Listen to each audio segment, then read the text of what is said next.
This essay example, as well as thousands of others, is available in text format on our website for free and without registration. Simply Google Ivy Panda Free Essays.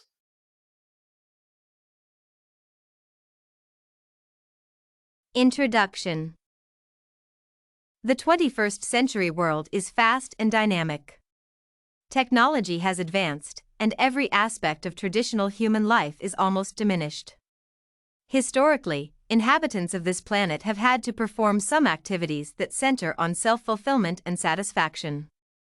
Work is one of the oldest activities that human beings have come to accept as part of life. Work defines the basic meaning of life.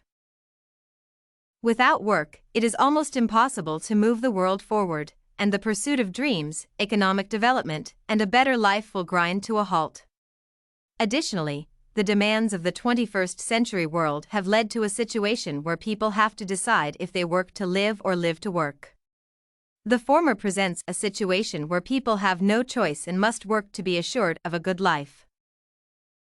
On the other hand, the latter presents a situation where people work, but they do it as part of life and not necessarily to survive.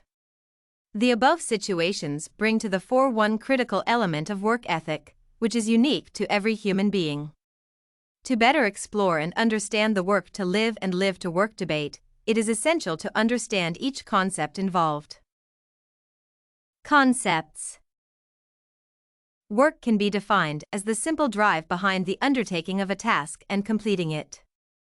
However, completion does not necessarily define work.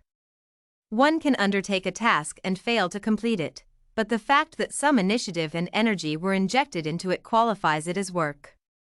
On the other hand, life is a complicated concept that can be defined through different prisms, including biology, religion, and general theory. Life comprises of a living organism's ability to maintain crucial life processes and the subsequent existence within a defined continuum.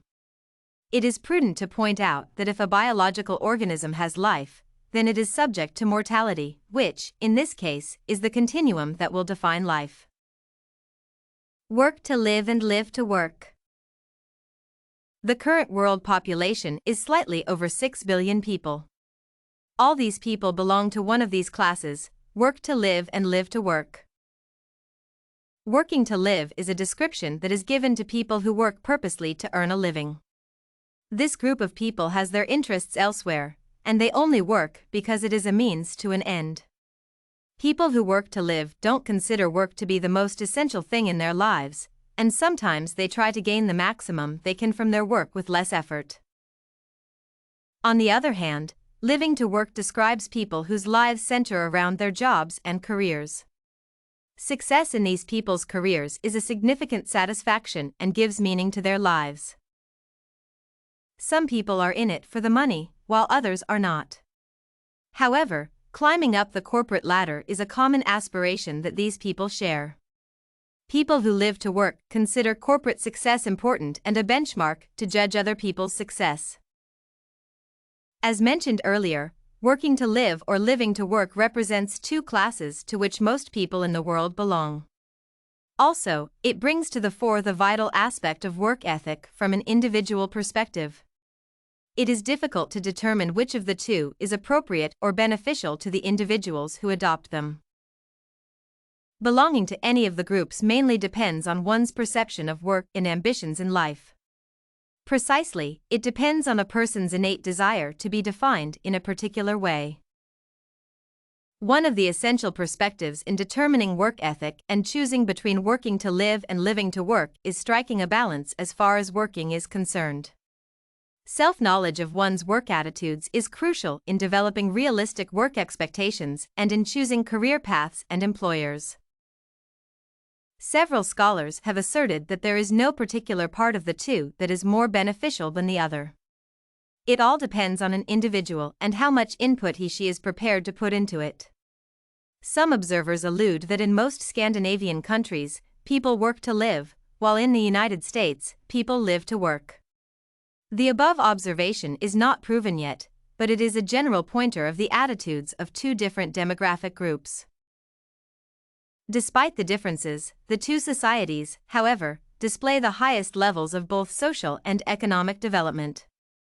In a way, therefore, if the two societies were to represent the two views about working to live and living to work, we can correctly assert that it doesn't matter which side one is on. Focus and smartness are the primary determinants of success. Conclusion.